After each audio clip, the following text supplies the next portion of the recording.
Здравейте с поредния епизод Менеджери на Фокус от поредицата подкасти на HitsBG. Днес ще ви запозная с доктор Галя Манчева, която е CEO и създател на AI Advice. Здравей, Галя! Здравей и много ти благодаря за поканата и вниманието към мен и този бранд.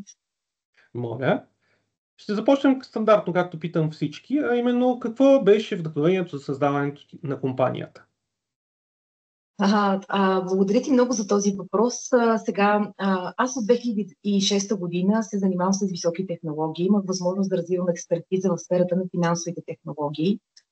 И когато този регламент беше анонсиран като драфт, като чернова, аз измествах моя научен фокус от политическия риск, в чиято така сфера беше моята дисертация, към ново поле. И така съвсем случайно попаднах на този регламент, който се оказа така в моето поле на компетенции.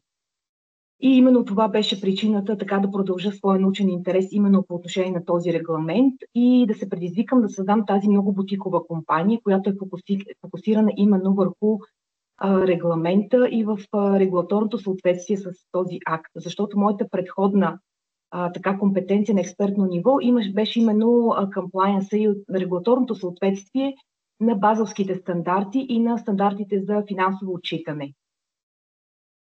Благодаря ти много. А можеш ли да ми кажеш какви са основните цели на компанията? Основното, с което се занимава компанията, е да помага на бизнеса. Това значи финансови институции, държавни институции, големи корпорации. Малък не толкова, защото не е толкова популярен, не са толкова популярни този тип технологии, но в средния бизнес също.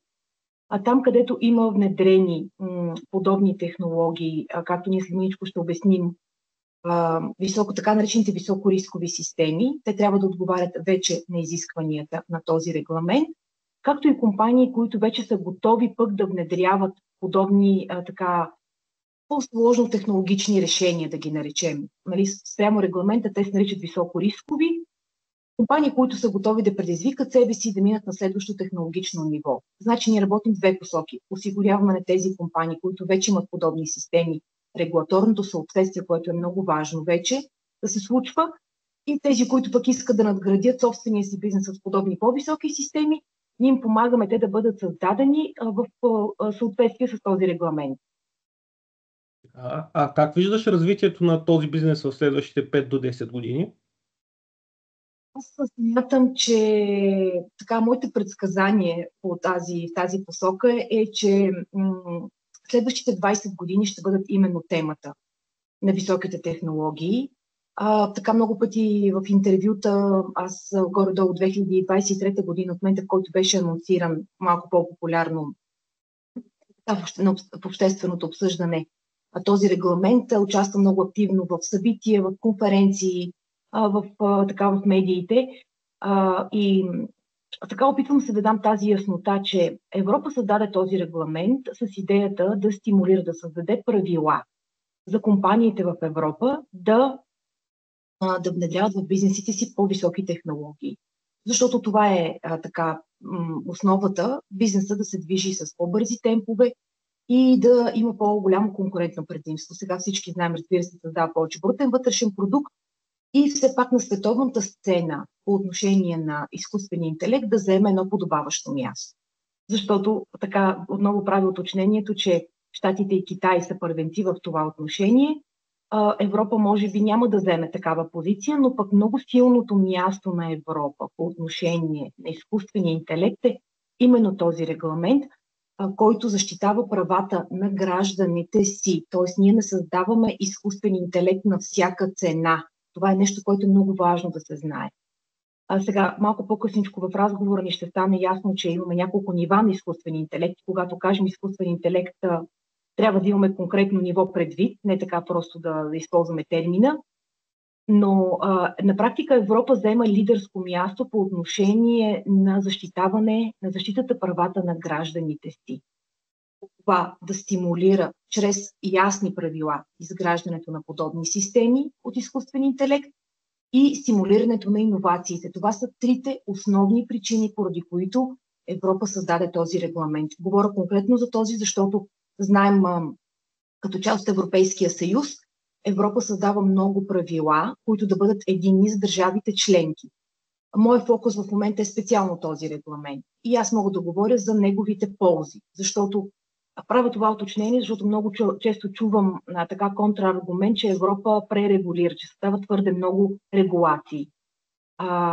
Моето разбиране обаче е в обратната посока, че този регламент създава много стимули и ясни правила и цели развитие на високите технологии, като заедно с това се отпускат много големи бюджети за компаниите и възможности за внедряването на високи технологии.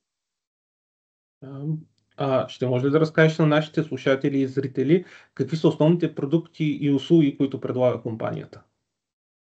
Сега, това, в което ние работим, значи работим с услуги. Първата ни услуга, както казах, е това компании, които вече имат подобни изградени системи. Това са системи, които, какво представлява една високорискова система? Значи, ако ми позволиш тук, преди това ще кажа, че съгласно регламента ние имаме 4 нива на риск на изкуствения интелект. Имаме едно първо ниво, което е минимален риск, то не се въобще третира, просто само се споменава. Имаме едно ниво, което се нарича изкуствен интелект с ограничен риск. Там попадат чат-ботовете и изкуствен интелект, който е от вида генеративен изкуствен интелект. Там изискването е да имаме прозрачност на информацията, която се достъпва и се предоставя на потребителите. Следващото ниво, което реално е широко разгледано в този регламент, това са така наречените вече по смисъла на регламента системи с висок риск, изкуствен интелект с висок риск. И след това има едно четвърто ниво, което са изкуствен интелект, забранен изкуствен интелект, който включва социалния скоринг, той е забранен на територията на Европа и биометричните данни. Сега, пак казвам, фокусът са високорисковите системи. Това са системи, които за да изградим, ние имаме нужда от така наречените големи данни. Големите данни в сферата на технологиите, както знаем, са данни, които се третират по по-особен начин. Това не са стандартни данни, не случайно са отделени в цяла категория. На базата на тези големи данни се изграждат алгоритми, която цел е да скъси човешкия фактор. Някой път може да го замени изцяло, някой път просто може да частично да го замени. И с определени алгоритми, т.е. причинно-следствени връзки, да се вземат съответните решения. Сега, там където имаме много голям обем от данни, там където имаме скорост на вземането на решения, тези системи могат да заменят човешкия фактор. И пак казвам, може да остане частично окончателно вземане на решение или да се остави системата изцяло тя сама да вземе решение. В бизнеса това може да се използва в мениджмънт, в човешките ресурси, в различни CRM кампании, в маркетинга, на практика в много аспекти на бизнеса. В финансовите институции първото им най-популярно място беше обработката на кредитните искания с подобни системи от висок риск. Да. Добре. В този смисъл, това, което прави нашата компания е такива компании, такива бизнеси, които вече имат подобни внедрени системи, но те не отговарят на изискванията, защото най-често тогава, когато нямаме правила, ние няма как да сме отговорили предварително. Сега някой път се случва да има, знаем и в други сектори, ние предприемаме определени действия, изграждаме бизнеса си, в последствие идва правилото и ние трябва да пригодим нашите системи към тези правила. В нашия случай е подобен. В бизнесите има изградени подобни системи, но те не отговарят на 100% на този регламент. Значи, ролята на нашата компания като първа услуга е да направи проверка на тези системи и да съответно да осигури регулаторното съответствие на тези бизнеси. Много важен аспект от това е управлението на риска. Тоест, съгласно регламента, тези системи вече не се изграждат еднократно.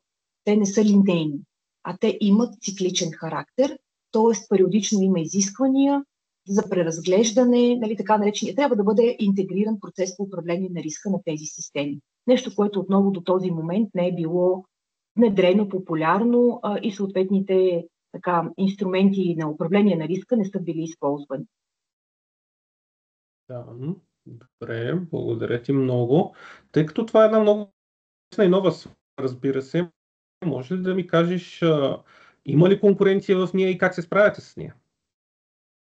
Сега, по отношение на конкуренцията, общо взето, сериозните конкуренти на този пазар са големите консултантски компании, които до този момент, вече десетилетия, са в този бранш. А това, което нашата компания отличава, е тази, всъщност, затова я наричам бутикова компания, защото ние работим единствено и само с този регламент. То е нашия фокус, то е нашата висока експертиза. На следващо ниво това са високите етични стандарти, които ние сме заложили в нашата компания. И така на този етап това ни различава и ни дава конкурентно предимство пред останалите така стари големи конкурентни компании. Да. А какви са ключовите предизвикателства, пред които се изправяш? Сега, ключовите предизвикателства са със сигурност като една нова компания, така все още изграждаме имидж и доверие, нещо, което е много важно. И другото, разбира се, което е, сега, може би на българския пазар по-често се среща, не толкова недоверието в регламента, колкото неговото отлагане. Сега на българския пазар като цяло страха от иновации го има. Може би, как да кажа, недостатъчния апетит към това много бързо да внедряваме, така технологично да осигурим бизнеса си. Тоест има едно забавяне в това отношение и по тази причина така може би подценяване на потенциала, който нашата компания може да предостави за бизнесите. Да. Общо взето това с европейските регламенти, за съжаление, често срещано нещо е това, именно отлагане, за което говориш. Сега да ни кажеш, въпреки че на този въпрос отговорих малко преди това, но все пак да повторим, кой е целевият пазар на компанията? Тоест, какви клиенти търсите? Значи, сега, много често ми задават така този въпрос от гледна точка дали работим с конкретна ниша. Сега, на този етап, тъй като брой на компаниите, които работят с системи от толкова висок риск, на толкова високо технологично ниво, не е чак толкова голям, ние не сме се фокусирали върху определена ниша, защото за нас специално процесът е абсолютно идентичен. За нас, като компания, която отговаря на регулаторното съответствие, няма значение компанията в какъв бранш оперира, няма значение в какъв бизнес процес са изградени нейните системи. За нас процесът е абсолютно идентичен. И в този смисъл за нас в момента е много по-ценно да бъдем полезни на повече браншове и на повече компании. Сега, може би във времето, в годините ще си подберем, ще се фокусираме малко по-централно, ще сложим фокус върху даден бранш, предполагам. Но на този етап така избора ни беше да бъдем полезни в момента на повече компании, отколкото да се фокусираме върху определен бранш. Просто защото за нас начинът, по който извършваме нашите проверки и регулаторното съответствие, няма значение от гледна точка бранша или процеса. Благодаря ти за отговора. Сега нека се насочим малко към повече въпроси, свързани с екипа. Какви качества търсиш в хора, които наемаш? Зависи от нивото, на което човека реално се включва в екипа. Сега по отношение на първо ниво менеджери, за мен е изключително важно те да бъдат много проактивни, така наречените в бизнес литературата шампиони, т.е. хора, които нямат нужда от микроменеджмент, от проследяване на задачите, които сами виждат потенциала на задачата, която трябва да свършат, проактивни са, инициативни са и ние по-скоро се събираме за да си рапортуваме напредъка, отколкото за да си рапортуваме какво каква задача е дадена, до какво ниво е свършена и така нататък. Тоест на първо ниво менеджери, проактивността е изключително важна. Сега ценностите, които по принцип залагам в моите брандове, това е висок професионализъм, етика, морал, екипната работа. Защото, така, как да кажа, за мен бизнеса не трябва да бъде трудност от гледна точка това да молим хората да ни свършат определена работа, да правим това проследяване, да ги молим да бъдат изпълнителни към задачите си. Така забелязала съм, че доста бизнеси попадат в този капан и така изискват от хората, с които работят, микроменеджмент. Аз съм така привърженик на малко по-различен модел. На този етап успявам да се справя с хора в екипите ми, защото аз имам и други брандове, в които да се съберем, за да си рапортуваме напредъка и всеки да каже, защото ние сме взаимно зависими. И в този смисъл е малко трудно, нали, когато един човек не си свърши работата, следващия също не може да свърши неговата работа. И тук въпрос на личната отговорност, а не на това ден през ден да си даваме зори, да се припираме, защото и това темпо, което така много бизнеси си мислят, че да, бизнеса е темпо, но не на всяка цена. Тоест трябва да се балансира и между човешкия фактор, и между комфорта на хората. Общото в тази посока се опитвам да управлявам брандовете си. Да, т.е. повече държиш и на мотивация, на вътрешната мотивация на служителите също. В много голяма степен държа на вътрешната мотивация на хората. Опитвам се така, както се казва, както и в литературата е описано, те да бъдат, да се свържат с бранда и да виждат резултатите. Опитвам се да ги обвързвам с резултатите, за да могат напредъка на бранда всъщност да се отразява върху тяхното благополучие. И по този начин те да могат, по този начин техният стимул да бъде по-голям. Да. Прави ли смисъл това? Да, прави. Имаш ли планове за разширяване на бизнеса? Знам, че тук говорим за една конкретна, нали, директива, върху която в момента той е основан, но все пак има ли някакви планове за разширяване? Сега, на този етап ми се иска да останем в това поле, в което всъщност е и тясната експертиза, защото всяко разфокусиране така носи определени, как да кажа, създава така малко някакви турбуленции. Така че на този етап по-скоро ми се иска да останем с този фокус, така компанията да остане бутикова именно по отношение на този регламент и на експертизата си спрямо този регламент. Защото това, което казах и в началото, подобни системи през последните, може би, 20-30 години са били използвани само в финансовите институции. Тоест, големите, развитите финансови институции, както и между другото държавния сектор, който в никой случай не трябва да подценяваме, също работи с такива системи. Само че на следващо място идва, да кажем, средния и големия бизнес. И идеята на регламента е именно подобни системи те първа да бъдат внедрявани в големия и в средния бизнес. Тоест от тук насетне, освен на първо ниво, ние да осигурим на вече съществуващите подобни процеси регулаторното съответствие и след това да извършваме така наречения риск менеджмент. На следващо ниво това е в повече бизнеси подобни системи да бъдат внедрени и след това да осигурим риск менеджмент. Това, което ми направи впечатление, когато вече август месец, защото август 2024 официално влезе в сила този регламент и даде срок от 36 месеца бизнесите да отговорят на тези съответствия. Хората, както казахме, така отлагат, но самия процес по отговаряне на този регламент може да отнеме и година. Нали, това не е нещо, което може да стане за 2 седмици и за 1 месец. Процесът е много бавен и труден. И някой път може да отнеме, значи общо между 9 месеца и 12 месеца отнема една компания да отговори на това и разбира се да види колко процеса има подобни.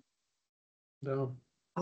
В този смисъл, колкото повече бизнеси започнат да внедряват този тип системи, толкова повече нашия бранш нашия бизнес ще се разраства. Но това, което така исках да обърна внимание, беше по отношение на... Секундичка, само че си загубих мисълта обаче. Извинявай. Няма проблем. И аз мога да ти кажа, Таман, че това е много важно и за всичките ни слушатели и зрители, наистина да планират предварително нещата, защото в много случаи чакаме, отлагаме до последно, но има и време, което отнема всъщност за прилагането на различни регулации. Да. Така че всъщност нашето така разрастване ще върви върху това да бъдем по-полезни на повече бизнеси, отколкото да поемем нови сфери. Добре, бизнесът е в сферата на високите технологии, както казахме. Можеш да ми кажеш какви технологии използвате самите вие? Сега, по принцип, консултантския бизнес сам по себе си не е толкова много обвързан с технологии, колкото една технологична компания или колкото един бизнес в друга сфера. Тоест, при нас нещата минават доста повече на ниво документация, проследяване на документация. Технологиите в една консултантска компания са много по-малко, отколкото в една технологична или да кажем един бизнес, който е свързан с финанси, примерно с фармация. В тази сфера технологиите са много. В фармацевтичните бизнеси, в болниците се внедряват много технологии. Един консултантски бизнес е доста по-така обран от към технологии. Тоест, така както се казва, ние, които работим с технологии, ги използваме най-малко точно в този бранд. Да. Добре, а сега влизаме в една серия от въпроси, които са ми от любимите и те са една много модерна тема за устойчивостта и социалната отговорност. Няма как да не те попитам как компанията допринася за устойчивостта и за местната общност, както и социалните каузи, които подкрепяте. Много, много ти благодаря за този въпрос. И сега ще ти кажа така моята гледна точка по него. Аз съм изконно един изключително социално отговорен човек. Занимавам се с благотворителност от момента, в който се помня осъзнато като човек. Включвала съм се сега доброволец, не съм била, но пък съм участвала в много инициативи в годините доброволно.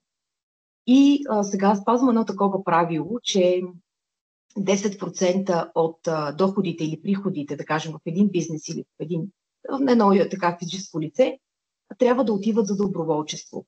Сега във теорията се казва, че това трябва да бъде 10%. Дали ще бъде време, енергия или пари? Нали, доброволците всъщност дават време, те не дават пари.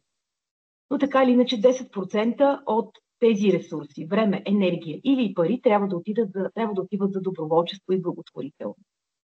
И тогава, когато аз стартирах моите предприемачески проекти през 2017-2018 година, аз основах и фондация. И всъщност така казах за себе си, че вместо вече на този етап да търся чужди каузи, да се опитвам да припознавам чужди каузи, както съм правила до този момент, защото аз в годините помагах на много фондации, не само с средства, с контакти, с изключително много неща.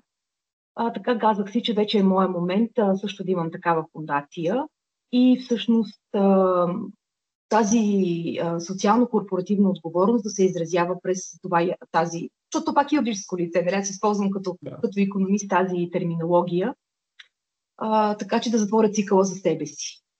И в интерес на истината на този етап се получава изключително добре, защото това от своя страна изключително много ми помага да подбирам и бизнес контрагентите си, защото така си изповядвам една максима, че бизнес не се прави на всяка цена и ние, когато комуникираме с хората, трябва да отговаряме на ценностите си. Имаме сходна така житейска визия и така на шега или наистина фондацията се превърна в едно сито, така когато попадна в дадена общност и споделя, че аз имам и фондация, наблюдавам реакциите на хората, защото има хора, които казват, много интересно, ще се радвам да ми разкажеш и повече никога не питат.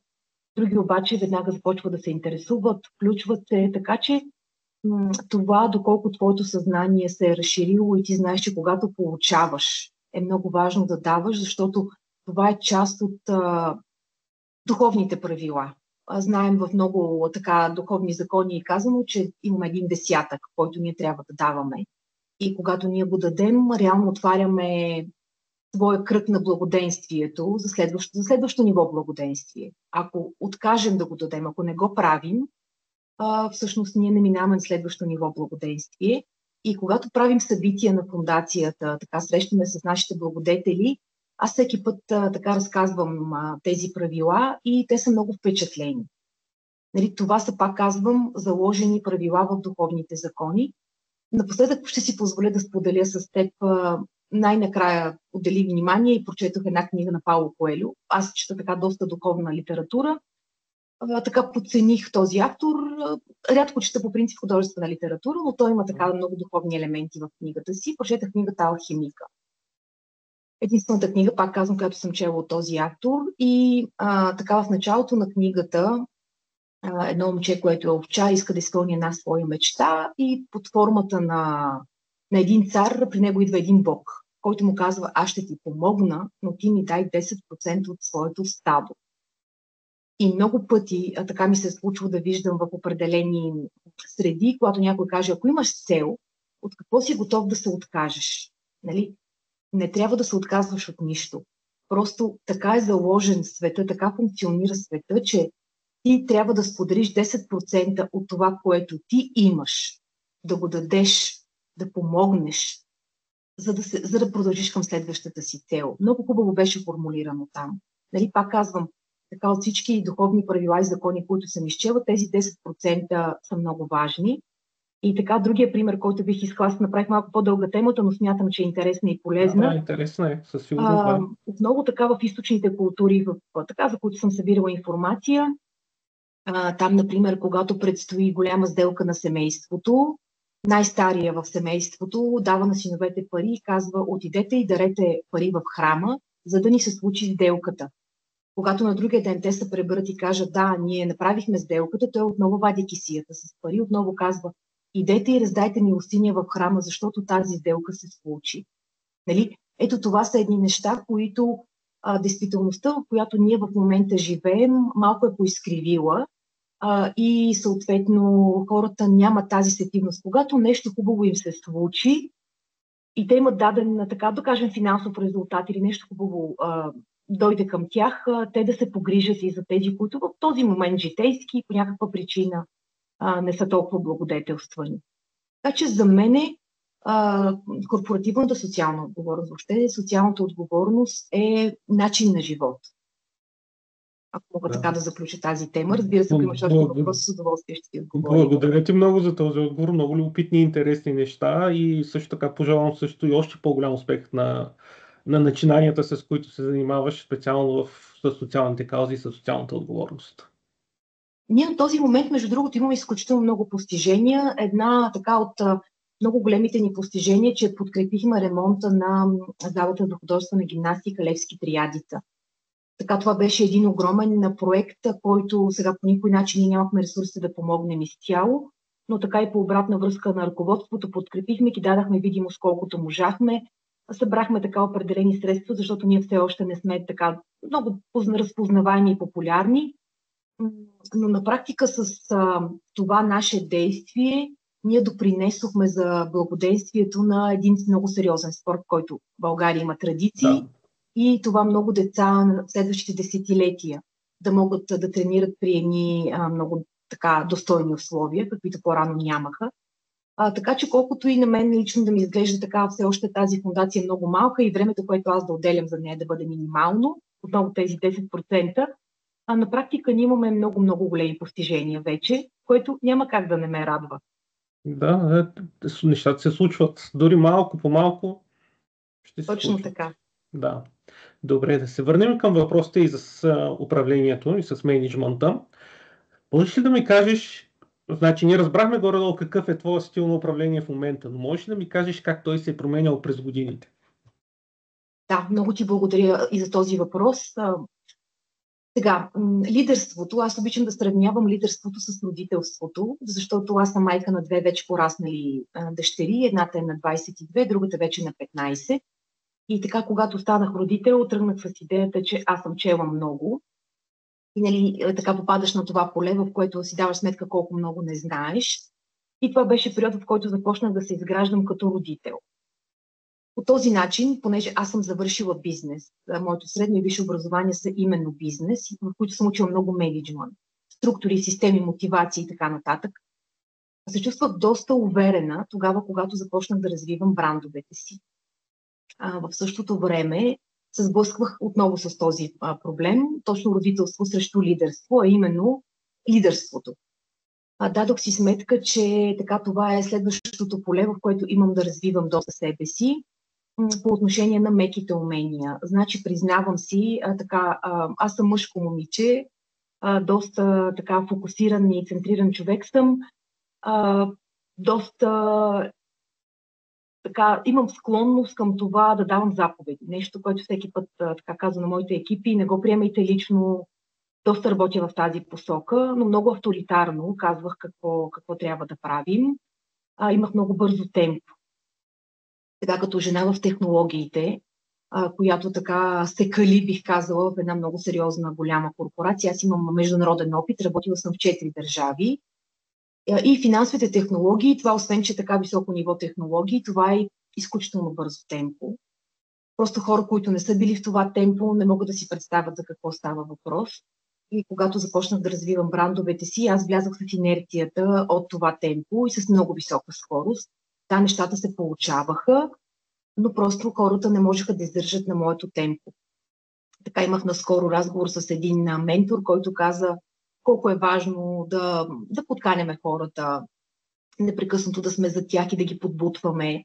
Това не върви. Значи, убедих се в този подход, че така споделих и в по-предна част от нашия разговор, че хора, които смятат, че те трябва да бъдат всичко в своя бизнес и правят всичко, в средносрочен план този бизнес няма да порасне. Тогава, когато смяташ, че трябва да буташ и задърпаш бизнеса, той отново много трудно ще порасне. Това, което така си дадах сметка, след като прочетох доста литература, на доста обучения по лидерство бях, че най-ценният ресурс, както всички ние добре знаем, това са хората. Начинът, по който комуникираме с тези хора, способността да ги открием, да ги мотивираме, да ги задържим поне средносрочно, нали? Ако може и дългосрочно. И именно това са така много специфичните лидерски умения, плюс разбира се един много сериозен набор от меки умения, които признавам си просто аз като натура, като характер, до този момент не бях култивирала в себе си. И така това бяха моите в началото много сериозни трудности.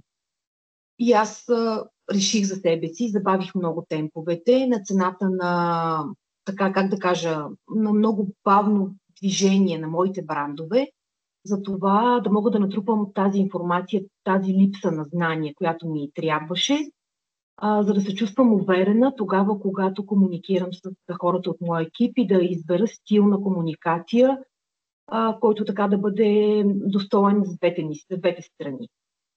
Така че смятам, че на този етап вече, след няколко години, в които аз по-скоро забавих темповете, отколкото да имам негативите от това, успях да се изградя като лидер, който има много по-добри комуникативни умения с екипа си, успява така да привлича и да задържа хора, с които заедно да вървим напред, защото моята максима, както всеки път казвам от всичките ми брандове, аз много държа ние да растем заедно. Това е много важно. Така, макар че някой път ментори са ми давали така обратна връзка, че се усеща единоначалие. Аз се надявам в брандовете хората да имат така усещането, че ние заедно взимаме решения и ние вървим заедно в една посока. Да. Спомена, че си майка и няма как да не ти задам един от любимите ми въпроси, а именно как поддържаш баланса между работата и личния живот? Сега, аз ще ти благодаря много и за този въпрос, защото един от брандовете, които аз развивам, това са именно менторски програми, т.е. тази част от себе си, която аз отделям за менторство, което когато аз започнах да го развивам в България през 2017-2018 година, все още не беше популярно. Т.е. ти като човек с определени постижения, аз именно жена в науката и технологиите, да имам менторски бранд, с който помагам на жените от моята порода. Защото именно така ние, жените, които сме по-целеустремени, които винаги си поставяме по-високи цели, много често обаче не искаме да правим компромиси с децата си, или поне аз съм от жените, които не обичат да правят компромиси с децата си.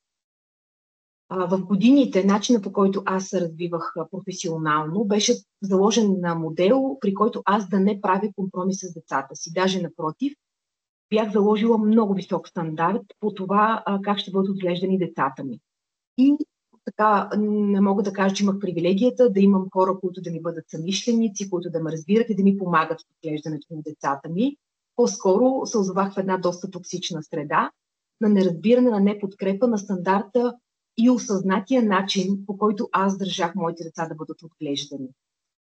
И така по тази причина извървях един доста труден път, от който обаче трупах едно сериозно портфолио, което не беше моята цел, просто аз успявах през определено знание да управлявам изключително дълновидно времето, енергията и финансите си, така че да мога да отглеждам децата си във високия стандарт, който си бях поставила. Така те са отгледани изключително здравословно, без лекарства, с много чист въздух, с много правилни нагласи към живота, говорят езици, спортуват много спортове, нали, между които плуване, тенис, ски и така нататък. Голямата ми дъщеря язди кон. Така че така смятам, разбира се, имам и пропуски, така самото ми личностно развитие течеше през този период и така някои мои личностни несъвършенства се отразяваха на децата ми. Но въпреки това аз бях сложила фокус върху децата си и върху развитието ми като родител. И цялото реално портфолио, което трупах, беше остатъка от времето и енергията, която имам и много дълновидното им управление, за да мога да постигам тези високи резултати, които, признавам си, казвам го тук пред теб, те не бяха задължително моя цел. Те просто бяха едно следствие, пак казвам, на стратегическо планиране, това, което е много ценно и което казвам в моите програми, на стратегическо планиране на времето, енергията и личните финанси.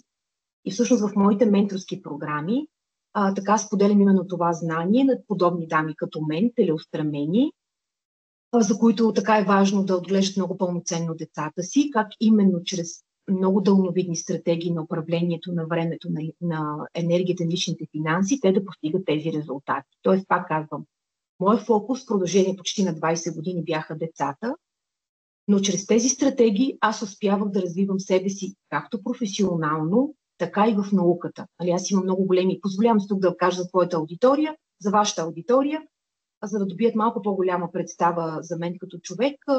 Аз автор съм на монографията "Управление на риска в политиката", една много така ценна книга, вследствие на моята дисертация, продължение на дисертацията ми, която, между другото, разглежда прототип на изкуствен интелект за управление на политическия риск на валутните пазари. Там е разгледан този прототип, който може да се прилага и на други финансови инструменти. Автор съм на редица научни изследвания, посветени на изкуствения интелект и регламента, които в момента имат изключителен брой цитирания. Така че от всичкия този период аз се занимавах с високи технологии, с наука, но децата ми така нямат пропуснат момент с мен и така на събития, които правя посветени на този бранд, аз казвам, че моето споделено време с децата ми на ден е между 4 и 8 часа фокусирано време тук и сега. Нещо, което все още трудно се разбира, но за мен е, когато човек е родител и особено когато една жена е майка, защото бащите имат влияние и те трябва да дават своето време и внимание към децата, но майката е тази, от която децата черпят енергийния си ресурс до много късна възраст. И колкото повече време децата прекарват с майка си, фокусирано, толкова повече те получават енергия от нея. А за тяхното развитие на всяко ниво, и физическо, и емоционално, би добавило и духовно, това количество енергия е много, много важно. И по тази причина, пак казвам, значи тук ще отговоря, аз отговорих много дълго на твой въпрос, но ако трябва накрая да обобщя, той ще бъде в това, че имам създадена собствена, авторска, патентована методология, именно за това как да се намира този баланс, защото смятам, че жените като мен, във времето, в което ние в момента живеем, в изключително много стрес, в изключително много, как да кажа, натиск от много, много роли и така много сфери на проявлението ни. Именно това ноу-хау в момента е изключително ценно, отново казвам, за жени като мен. За жени, които имат, аз така не спирам да си поставям следващи цели.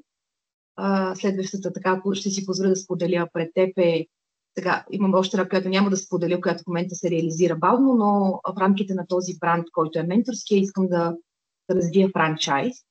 И всъщност моята методология е да се разпространява повече и да помага на все повече дами като мен. Благодаря ти много за отговора. Изключително интересно беше това, което сподели. Надявам се и на всички, които ни слушат и гледат също. Сега, искам да те попитам също така, кое е най-голямото предизвикателство, с което се сблъсква в бизнеса? Не е задължително да бъде в AI Advice, просто в бизнеса. Сега, може би отново за мен самата личността. Значи аз така и както вече направих препратка към менторските ми програми, ние започваме от това да работим с личността. Така в менторските ми програми има 4 нива, аз това не казах. Имаме личност, деца, лични финанси и личността, която постига успех. Значи винаги всичко започва от личността. И по отношение на родителството, и по отношение на бизнеса. Това са до момента моите така разбирания. Може би за това, защото аз самата като човек съм учила бизнес. Може би хора, които развиват бизнеса си, да кажем от определена експертиза, нали? Защото, например, AI Advice компанията, тя е развита на базата на моето експертно развитие. Нали? На това аз да имам опита, да съм работила с подобни регламенти, но аз комбинирам това си знание на експертно ниво с знанието си по бизнес.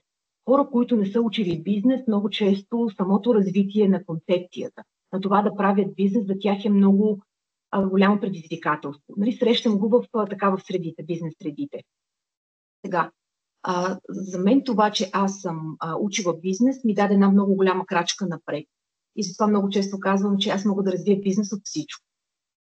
Това, което за мен винаги е било така препъни камък, е средата. Пак казвам, аз винаги правя, във всяко едно отношение винаги правя аналогия между родителството и между бизнеса, защото има много сходства. Първото и много важно нещо, това е средата, в която ти си. Някой път семейната, по-широкото семейство, така приятелския кръг. Начинът, по който хората те виждат, възприемат те и комуникират това, което ти правиш. Това е много голямо значение. И отново казвам, личностните умения, лидерските умения, меките умения, които те са важни както и в ежедневието ни, така и в бизнеса. Когато започнах да си развивам предприемаческите инициативи, имаше доста конференции, свързани с човешките ресурси. И в този момент аз си мисля, че те са насочени към големи компании, към менеджерите по човешки ресурси в тези компании. След това се оказа, че това са конференции за предприемачи. Като всъщност се споделят така тенденции и трудности на този пазар, защото неминуемо, тогава, когато трябва да сформираме екип, има предизвикателства, не защото тази мантра няма хора, но това да можем да привлечем тези хора, с които ние, използвам така малко по-духовни термини, си резонираме, с които сме в една вибрация, с които имаме много сходна ценностна система. Защото това, което ти ме попита, нали, как избирам хората, за мене ценностите на хората са изключително важни.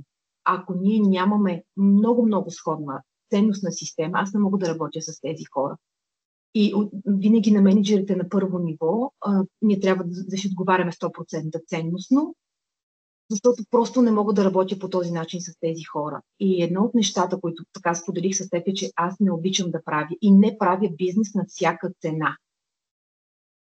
По този начин не работя с хора на всяка цена.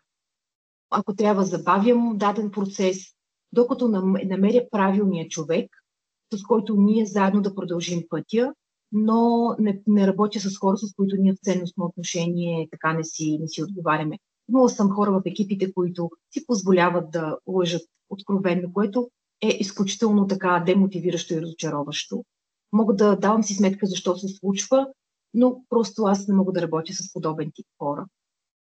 Така че основните така предизвикателства в тази посока са в това. Личностни умения, лидерство. Да, благодаря ти много и за отговора на този въпрос. А сега искам да те питам малко за бъдещето? Как смяташ, че ще се развива в случая AI индустрията в бъдеще и мислиш ли, че всъщност ще имаме и още повече и по-строги регулации там? Сега, това е също един прекрасен въпрос. И тук искам да отговоря първо на нещо, което ти не си ми задал, но така е попадал в пространството. Това, че този регламент тепърва ще се доизкусорява. Отговорът е, че регламента е изключително издържан. Регламента се създава и обсъжда на световно ниво сред лидери, предприемачи, държавни глава много дълго време. Регламентът е изключително професионално и издържан направен. И в този смисъл аз не вярвам, нямам очаквания, че тепърва нещо допълнително ще се случва. По-скоро моите очаквания и надежди, бих казала, защото по отношение на бизнеса в Европа аз не срещам затруднения. Там компаниите имат културата, че тогава, когато има един регламент, той трябва да се случи и те просто го взимат под внимание, отделят, задължително имат заделени буфери, финансови, с които могат да се справят в подобни ситуации. Те отделят съответните средства, превеждат своята компания, своят бизнес, своите процеси в регулаторно съответствие и продължават натам. Просто там тази култура е изградена. Сега в България, както казах, има тези предизвикателства да отлагаме, но за мен лично моята прогноза е, че компаниите тепърва ще се отварят все повече и много е важно за мен като предприемач, като човек, който е учил бизнес. Още първите години в университета моите преподаватели казваха: колеги, имайте предвид, че напред ще вървят тези компании, които са готови да инвестират в ноу-хау и технологии. Сега, аз съм завършила бизнес преди 20 години, но за мен лично това винаги е било много ценно. Аз самата и до ден днешен не спирам да инвестирам в ноу-хау и в технологии.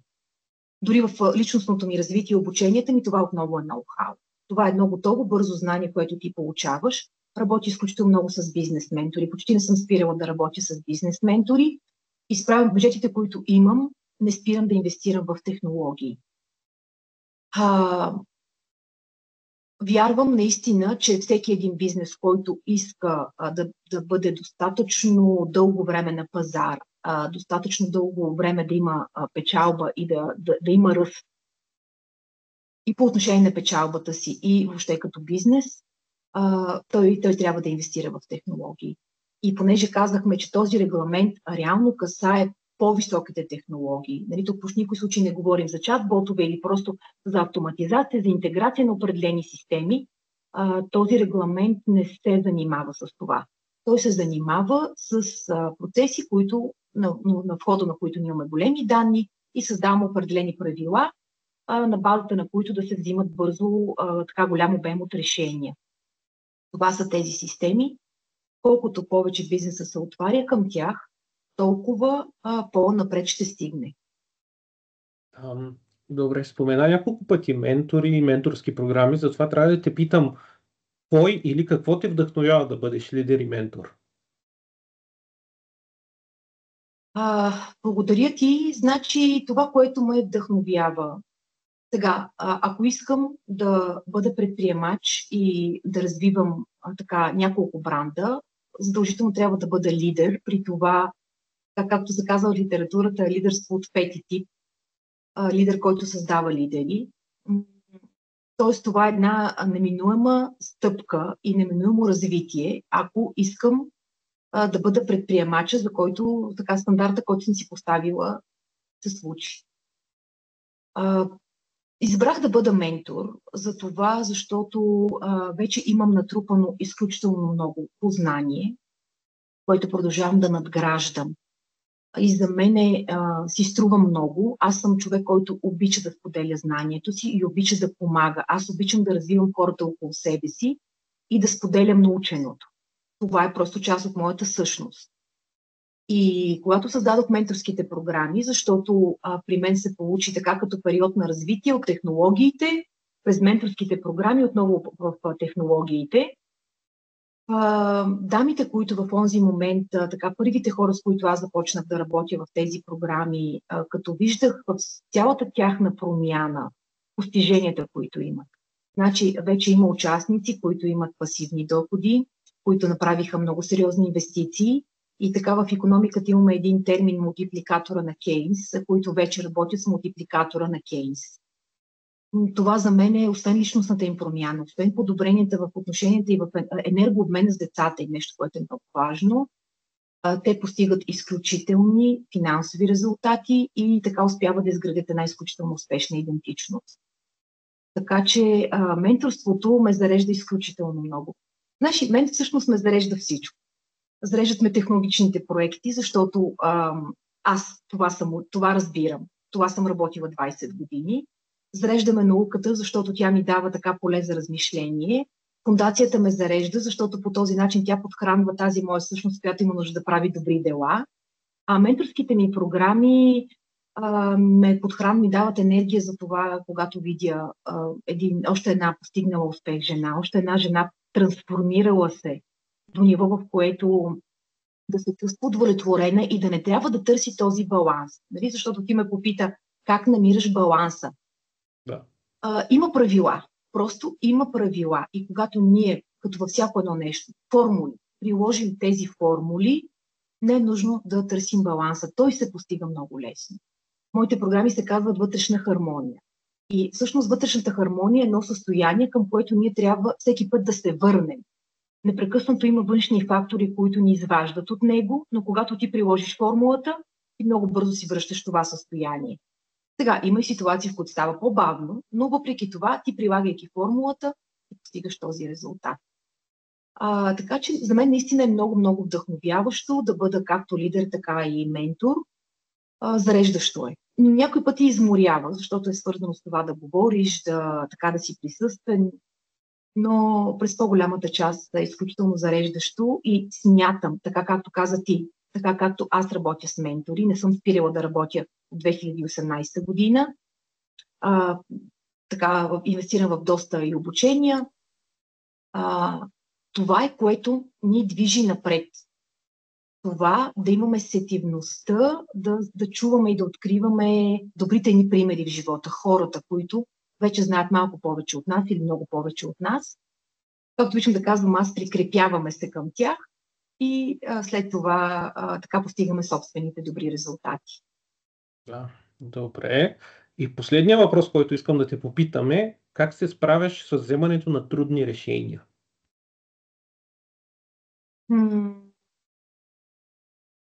Трудните решения. Аз съм от хората, които вярват, че има предизвикателства. Така съм определям се като силна жена, която в никой случай не е лишена от своите трудности, падения, бих казала, много турбулентни моменти. Общо взето, за мен е изправили се пред нещо, то е предизвикателство. И аз прилагам нещото, което учи дамите в програмите, търся стратегия. Знаем всички в бизнеса, че освен с високи технологии и ноу-хау. Така, причината един бизнес да върви и да се случва напред, това е той да има визия и стратегия. И по отношение на всяко едно предизвикателство, колкото малко или голямо да е то, аз отделям време и търся стратегия. И тук бих искала да добавя нещо, което пропуснах в предния въпрос, когато ме попита кои са моите, промяната ми като човек по отношение на моите предприемачески проекти, е това, че аз така взех решение за себе си да си отделям много повече време за мислене.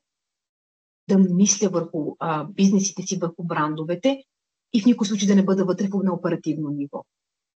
И така, както обичам да казвам, когато медитирам, аз работя върху бизнеса си. Когато карам колело, аз работя върху бизнеса си. Докато карам колело, аз някой път отделям време и мисля върху определени задачи. Нали, аз отново съм вътре в бизнеса си, но върху колело. Докато карам ски, примерно, мога да го направя, защото в този момент съм получила някакво вдъхновение. Така че едно от така промените, които взех решение и направих със себе си, е това да си отделям повече време за размисъл, да си отделям време за мислене. И така смятам, че това носи съответните ползи напред. Да. И благодаря ти изключително много за този интересен разговор, който ни се получи. И ще кажа на всички наши зрители и слушатели да очакват следващи епизоди от серията Мениджъри на Фокус.